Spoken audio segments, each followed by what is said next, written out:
Muy buenos días para todos, un saludo desde La Voz de la Esperanza con el programa Comprendamos Nuestra Fe, enviando nuestro abrazo, nuestra bendición para todas las personas que nos escuchan en este itinerario espiritual de acercamiento y profundización en el Catecismo de la Iglesia Católica. Hoy nuevamente en compañía de Mónica. Buenos días, Mónica, ¿cómo estás? Buen día, Padre, bien, gracias a Dios, y buenos días a todos los oyentes. Estamos introduciéndonos en este camino. En el capítulo Creemos, vamos a tratar de entender qué constituye la base de aquello que nosotros creemos como respuesta fiel a lo que Dios nos ha revelado.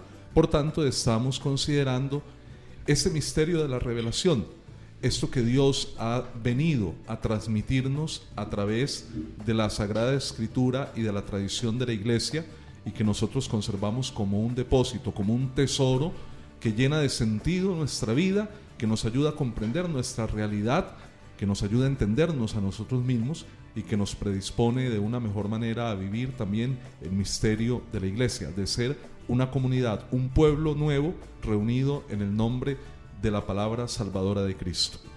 Para ello vamos a ubicarnos en este día en el pequeño resumen que nos presenta el Catecismo de la Iglesia Católica del numeral 68 al 73, ¿sí? Del 68 al 73 vamos a considerar estos pequeños apuntes, esta síntesis que el Catecismo nos va ofreciendo acerca del tema de la revelación. Lo primero que vamos a aclarar es que hay dos fuentes de revelación. Una que podemos denominar natural, es, como lo vimos en el programa pasado, la creación.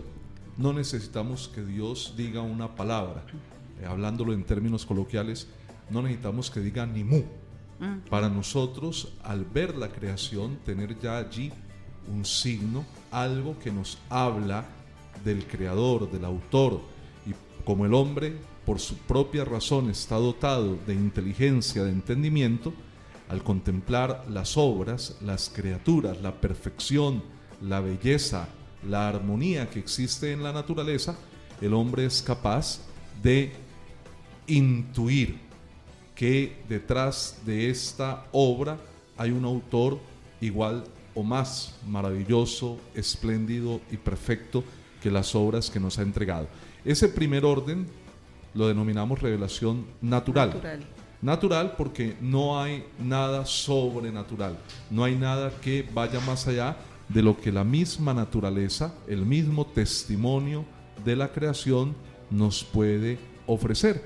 Y de esa manera comienza ya el Señor con su ternura, con su bondad, a manifestar a nosotros a través de tantas cosas bellas que encontramos en el día a día.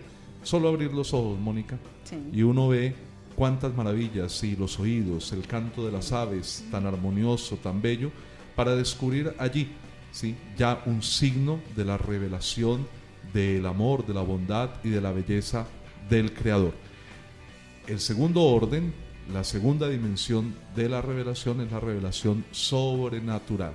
Es ya allí donde no es la naturaleza la que nos habla o la que nos da un testimonio de las obras de Dios, de su misterio, sino que es Él mismo, ¿sí?, quien ha entrado en la historia del mundo, de la humanidad, y nos ha manifestado su ser, su misterio, nos ha revelado quién es Él, ¿sí?, y cuál es su propósito de salvación para con nosotros, y es el conjunto de la Sagrada Escritura. De eso vamos a hablar en este programa de hoy. Sean todos bienvenidos. Mónica, leamos por favor el primer numeral, 63. 68. 68. 68. Por amor, Dios se ha revelado y se ha entregado al hombre. De este modo, da una respuesta definitiva y sobreabundante a las cuestiones que el hombre se plantea sobre el sentido y la finalidad de su vida. Todo ser humano tiene por su razón inscrito en su ser el deseo de comprender y de entender cuál es el fundamento y la raíz de su existencia y la finalidad, el por qué existo yo. Pude haber sido otro, Más alto, más bajito, con otras cualidades, otras características, otros defectos, pero otro. Pero no, soy yo y eres tú. Es una pregunta que si nos la tomamos en serio nos desconcierta. ¿Por qué existo yo? Esta persona con esta singularidad, con estas particularidades. Es la pregunta sobre el origen, ¿sí? La fuente, la causa de mi existencia. ¿Quién me quiso y por qué? Y la otra pregunta fundamental del sentido de la vida del ser humano es ¿para qué existo yo? Cuando renunciamos a hacernos esas preguntas, la vida entra en una especie de vacío, ¿sí? Nos quedamos flotando como en el mar de la desorientación. ¿Para dónde vamos? Toda vida debe encontrar el sentido, y ese sentido, dice el Catecismo de la Iglesia Católica, lo encontramos precisamente en la experiencia del conocimiento del propósito de Dios para nosotros, que es un propósito de amor. Nos ama infinitamente y por eso nos ha llamado a la existencia y ha venido a nuestro encuentro, ha querido entrar en diálogo con nosotros para responder desde su palabra a todas esas inquietudes, a todas esas preguntas que constituyen el fundamento de la existencia de todo ser humano. Por eso se debe trabajar el sentido religioso, porque si no somos capaces de dar respuesta a estas preguntas que tocan la raíz, la fibra del ser, en la vida se torna demasiado vana, demasiado ligera, y necesitamos precisamente encontrar en la palabra eterna del Dios creador la raíz que nos sostenga en esta travesía que estamos realizando precisamente hacia el encuentro definitivo con Él. Numeral 69. Dios se ha revelado al hombre comunicándole gradualmente su propio misterio mediante obras y palabras. Es un gran pedagogo, es un gran maestro. Dios es el maestro, el gran pedagogo. Nos ha manifestado, nos ha ido enseñando con paciencia, con amor. Primero, paulatinamente. La revelación es un camino de ascenso. Es decir, un buen profesor no empieza enseñando raíz cuadrada. Primero la suma, luego la resta, las tablas de multiplicar, porque el niño no está preparado si no se hace un recorrido previo y paulatino. Y así en todas las cosas de la vida. Sí. Hay situaciones familiares, problemas familiares, que un niño a los 5 o 6 años pregunta y los padres sienten que no va a entender, porque está muy pequeño para explicarle esas cosas de adultos, podríamos decir. Cuando estés más grande vas a entender mejor. La humanidad también, desde el momento en que Dios elige a un pueblo que entra en diálogo con el ser humano para irle manifestando ese misterio, ese plan de salvación, lo hace por etapas. Primero una cosa y luego la otra, y luego vienen los profetas y se va como perfilando una comprensión de parte de la humanidad de una manera cada vez más nítida, más clara de quién es Dios. Pueden haber tal vez en ocasiones comprensiones todavía muy limitadas, no vamos a decir que equivocadas ni imperfectas, pero sí limitadas, porque el entendimiento nuestro es finito y hay cosas que no logramos entender muy bien y otras que definitivamente nunca vamos a entender, porque el misterio de Dios desborda absolutamente la capacidad de comprensión nuestra, pero Él nos fue manifestando pacientemente en este camino de la historia cada uno de los escalones, de las etapas, hasta llegar a la plenitud precisamente en su Hijo Jesucristo. Pero no nos adelantemos. Siguiente numeral. Numeral 70. Más allá del testimonio que Dios da de sí mismo en las cosas creadas, se manifestó a nuestros primeros padres. Les habló y después de la caída les prometió la salvación y les ofreció su alianza. La prehistoria bíblica, los personajes que aparecen en los primeros 10, 11 capítulos del Génesis, antes de llegar a Abraham, que es ya un personaje histórico. Esos personajes, Adán, Eva, Caín, Abel, Noé y su familia, son signo de la humanidad primitiva. Y como desde el primer hasta el último hombre en la existencia del mundo y de la humanidad son queridos y amados por Dios, en estas primeras etapas se nos va mostrando a través de la revelación de la Sagrada Escritura cómo Dios, desde un primer momento, desde la misma creación, desde el mismo momento en que surge el hombre dotado de razón, desde el mismo momento en que el hombre experimenta el mal y hace daño y lastima y mata, que esa representación de Caín y Abel es cómo llega en algún momento primitivo el ser humano a destruir a otro ser humano, que es hermano, porque toda la humanidad es una sola familia, somos la misma especie. Entonces, desde ese momento Dios está acompañando y dialogando con ese ser humano que al estar dotado de razón y libertad hace experiencia del mal, pero Dios no quiere la muerte del pecador, sino que se convierta y viva. Y la revelación tiene ese propósito, enseñarnos a nosotros a corregir nuestro camino, aprender de nuestros errores y superar esas situaciones de postración, de maldad que destruyen, y elevarnos así nuevamente a la gracia divina que hemos perdido por causa del pecado.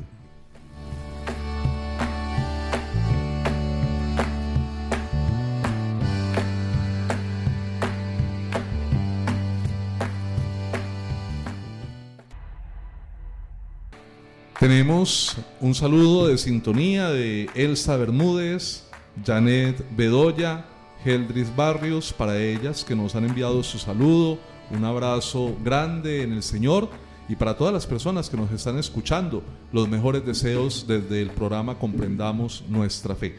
Moniquita, siguiente numeral. Bueno, numeral 71. Dios selló con Noé una alianza eterna entre él y todos los seres vivientes. Esta alianza durará tanto como dure el mundo. Es una alianza de amor por la vida, ¿sí? Dice que no volverá a destruir con un diluvio, ¿sí? Hay que entender que Dios no es amigo ni de destruir. En este progreso el hombre debe ir entendiendo, ¿sí?, que hay fenómenos naturales, ¿sí?, que no necesariamente tenemos que asociarlos con una especie de castigo divino. ¿Sí? Es muy importante eso, porque hubo incluso personas que en algún momento afirmaron imprudentemente que el terremoto de Armenia en el año 99 era un castigo de Dios, porque en la época del 90 hubo demasiada actividad de satanismo en Pereira, en Armenia, y hubo personas que asociaron eso con lo otro, y sería un Dios muy cruel, tantas personas inocentes, ¿sí? Porque yo creo que ningún satánico murió en el terremoto. Sí, personas sí. Inocentes, personas, incluso familias de sacerdotes, de religiosas, perdieron allí la vida, quedaron amputados, niños.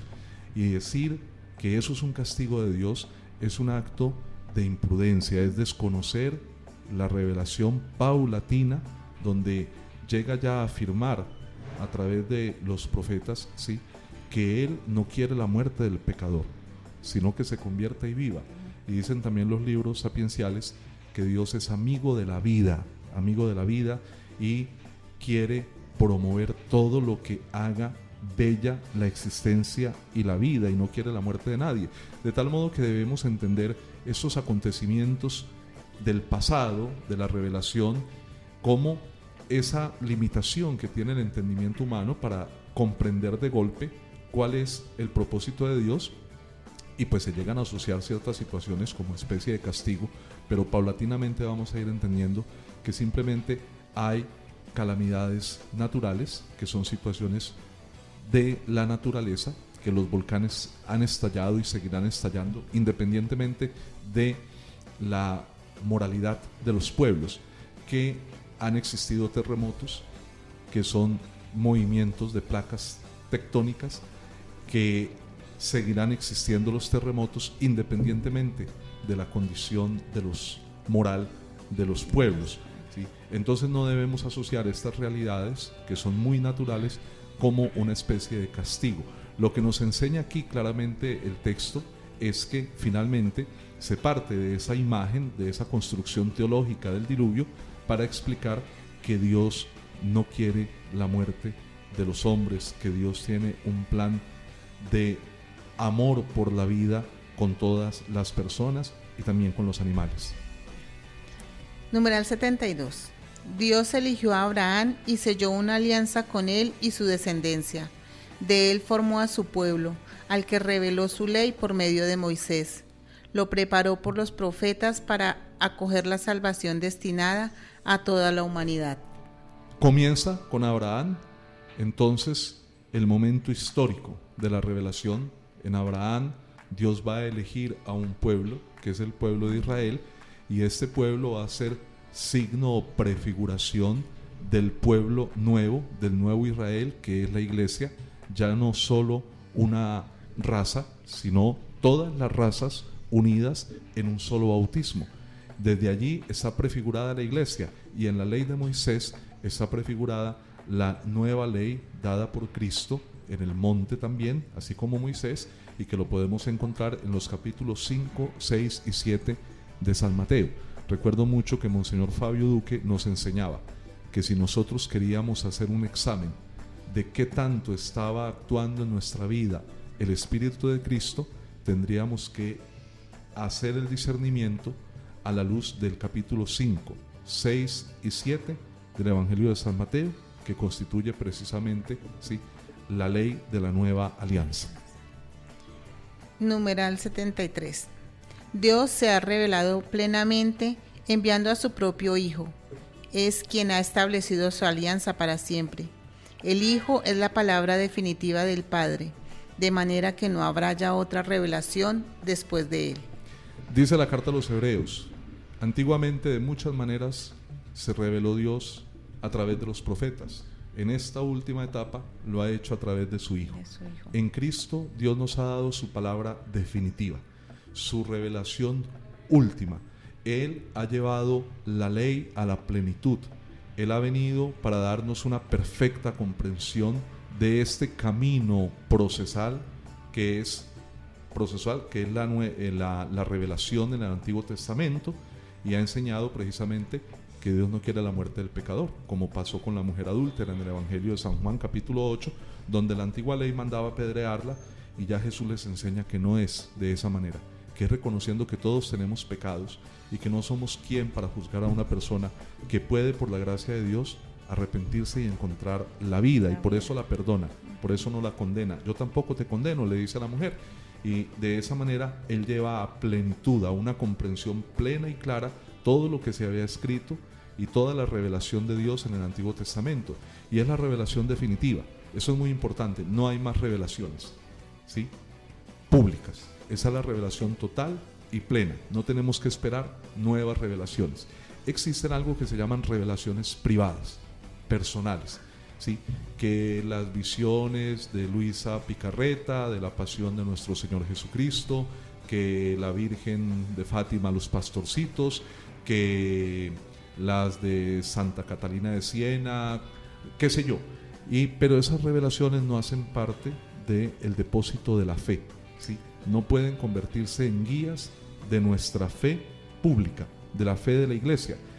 Si a ti te sirven y la iglesia manifiesta que no están en contradicción con la revelación divina, la iglesia te dice, pues si a usted le aprovechan para vivir de una manera más plena la revelación del depósito de la fe, pues está bien, no pasa nada, pero tampoco se pueden convertir en sustitutos de la revelación pública, porque algunas personas, me parece a mí, equivocadamente, gastan más tiempo a leer este tipo de revelaciones y profecías marianas que conocer la Sagrada Escritura y conocer el catecismo de la Iglesia Católica. Yo creo que uno debe ir directamente a la fuente, ¿sí? Yo le doy prevalencia, ¿sí?, y es lo que la Iglesia enseña, a la revelación bíblica. Y te invito a ti, a Mónica y a todos nuestros oyentes, antes de estar afanados por conocer secretos, revelaciones, sueños, profecías, cosas que incluso a veces la iglesia todavía no ha dicho si son lícitas, ¿sí? Si son conforme a la tradición y al magisterio y a la escritura. Prefieren pasarse mirando videos del vidente, leyendo profecías de la Virgen que le habló a no sé qué niña, que en vez de leer la Sagrada Escritura, que vamos a la fija, que es fuente segura y auténtica de una verdadera revelación. Conozcamos la Sagrada Escritura, conozcamos la Biblia, conozcamos el magisterio de la iglesia, vamos al Instituto de Teología a hacer el año básico de la fe, a estudiar Biblia, y lo demás, pues, no sobra, pero tampoco es esencial a nuestra vida de fe. Bueno, estimados oyentes, un saludo, una bendición muy grande para todos y que tengan un muy feliz de semana. Muchas gracias a Alex y a los colaboradores de La Voz de la Esperanza por este espacio. Que Dios les bendiga. Hasta luego, que estén bien.